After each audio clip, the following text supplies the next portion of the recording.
Hello every one, ഇന്ന് നമ്മൾ ചെയ്യാൻ പോകുന്ന ഒരു വെജിറ്റബിൾ കുറുമയുടെ റെസിപ്പിയാണ്. എൻ്റെ അമ്മ ഉണ്ടാക്കുന്നതിൽ എനിക്ക് ഏറ്റവും ഇഷ്ടപ്പെട്ട ഒരു ബ്രേക്ക്ഫാസ്റ്റിൻ്റെ കറിയാണ്. എൻ്റെ അമ്മ അത്യാവശ്യം നന്നായി കുക്ക് ചെയ്യുന്ന ഒരാളാണ്.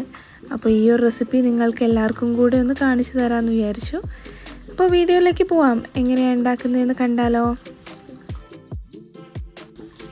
ഒരു ഫുൾ കോളിഫ്ലവർ നന്നായി മഞ്ഞൾ വെള്ളത്തിൽ ഇട്ട് വെച്ചതിന് ശേഷം കഴുകി വൃത്തിയാക്കി കട്ട് ചെയ്തെടുത്തതാണ്. ഒരു ഫുൾ ഓണിയൻ കട്ട് ചെയ്തത്, ginger, garlic, potato, carrot, beans എടുത്തിട്ടുണ്ട്. ഇനി ഇതിലേക്ക് നിങ്ങൾക്ക് ഗ്രീൻ പീസ് ഉണ്ടെങ്കിൽ ആഡ് ചെയ്യാം. ഇനി ഒരു മുറി തേങ്ങയാണ് ഞാൻ എടുക്കുന്നത്. നല്ല പേസ്റ്റാക്കി അരച്ചതാണ് കേട്ടോ. ഇനി ഒരു കുക്കറിലേക്ക് കുറച്ച് വെളിച്ചെണ്ണ ഒഴിച്ചു കൊടുത്ത് അത് ചൂടാവുന്നവരെ വെയിറ്റ് ചെയ്യാം. അതിലേക്ക് ഇനി ഇടേണ്ടത് ജീരകമാണ്. പെരിഞ്ജീരകമാണ് ശരിക്കും ഇടേണ്ടത്. ഇപ്പോൾ ഇവിടെ കയ്യിലില്ലാത്തത് കൊണ്ടാണ് സാദാ ജീരകം ഇടുന്നത്. അപ്പോൾ നിങ്ങളുടെ കയ്യിൽ പെരിഞ്ജീരകം ഉണ്ടെങ്കിൽ അതിടണം. അതിനുശേഷം നമുക്ക് വെളുത്തുള്ളി ആഡ് ചെയ്യാം, ഇഞ്ചി ആഡ് ചെയ്യാം. ഇനി ഇതൊന്ന് നന്നായിട്ട് മൂപ്പിക്കണം.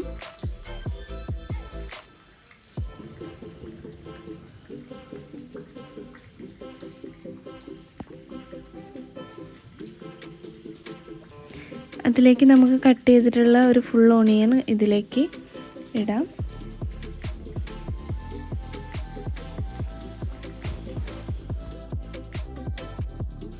ഇനി ഇതൊന്ന് ജസ്റ്റ് വാട്ടിയെടുക്കാം.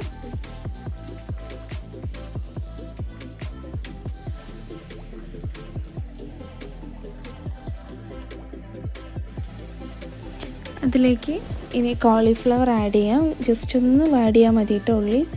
അതിലേക്ക് കോളിഫ്ലവർ ആഡ് ചെയ്യാം. ഇതെൻ്റെ അമ്മയാണ് കേട്ടോ കുക്ക് ചെയ്യുന്നത്. അമ്മ നന്നായി അത്യാവശ്യം കുക്ക് ചെയ്യുന്ന ഒരാളാണ്. അപ്പം അമ്മയുടെ ഒരു സ്പെഷ്യൽ റെസിപ്പിയാണ്. ഭയങ്കര ഈസി ആയിട്ട് ഉണ്ടാക്കാൻ പറ്റുന്നൊരു റെസിപ്പിയാണ്. അപ്പം എല്ലാവരും ഒന്ന് സമയം കിട്ടുമ്പോഴൊന്ന് ചെയ്ത് നോക്കണേ. ഇനി ഇതൊന്ന് ജസ്റ്റ് ഒന്ന് ഇളക്കി കൊടുത്തിട്ട് ഇതിലേക്ക് നമുക്കിനി വെജിറ്റബിൾസും കൂടെ ആഡ് ചെയ്യാവുന്നതേ ഉള്ളൂ.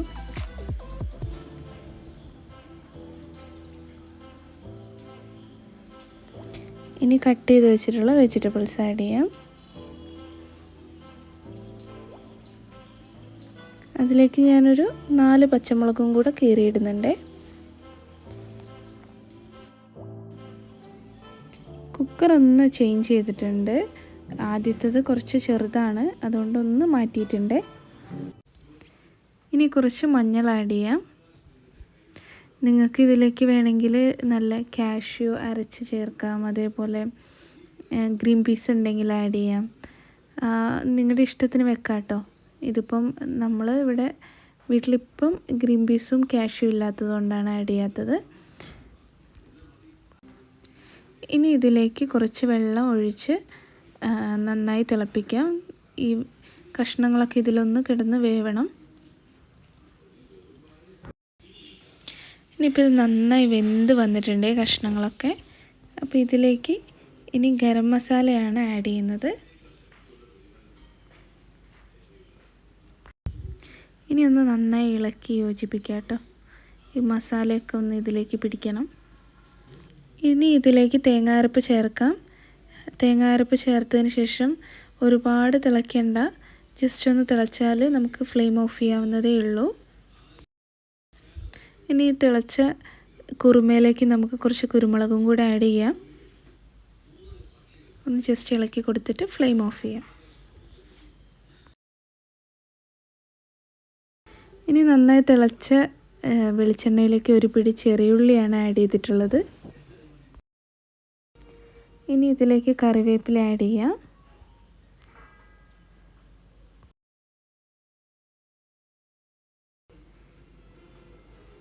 ഇനി ഇതിലേക്ക് നമുക്ക് കുറച്ച് ഗരം മസാല ആഡ് ചെയ്യാം. ചോയ്സാണ്, ഇഷ്ടമുണ്ടെങ്കിൽ ആഡ് ചെയ്താൽ മതി. ഇതൊരു മണത്തിന് വേണ്ടിയിട്ടാണ്. കുറച്ചൊരു ടേസ്റ്റും അതേപോലെ നല്ലൊരു മണവും കൂടെ ഉണ്ടാവും. അതിനു വേണ്ടി ആഡ് ചെയ്യാണ്. ഇനി ഇത് നമുക്ക് കുറുമ കറിയിലേക്ക് ആഡ് ചെയ്യാവുന്നതേ ഉള്ളൂ. നമ്മളെ വെജിറ്റബിൾ കുറുമ ഇവിടെ റെഡിയാണ്. ഇനി ഒന്ന് ജസ്റ്റ് ഇളക്കി യോജിപ്പിച്ച് അടച്ചു വെച്ച് നമുക്ക് കുറച്ച് സമയം കഴിഞ്ഞിട്ട് സെർവ് ചെയ്യാവുന്നതേ ഉള്ളൂ. ബ്രേക്ക്ഫാസ്റ്റിനൊക്കെ പറ്റിയൊരു കറിയാണ്. ദോശ, വെള്ളയപ്പത്തിന്, അതേപോലെ നെയ്ച്ചോറിനൊക്കെ പറ്റിയൊരു നല്ല കറിയാണ്. അപ്പോൾ എല്ലാവരും ഒന്ന് ട്രൈ ചെയ്ത് നോക്കണേ. വേറൊരു വീഡിയോ ആയിട്ട് വീണ്ടും കാണാം. ബൈ.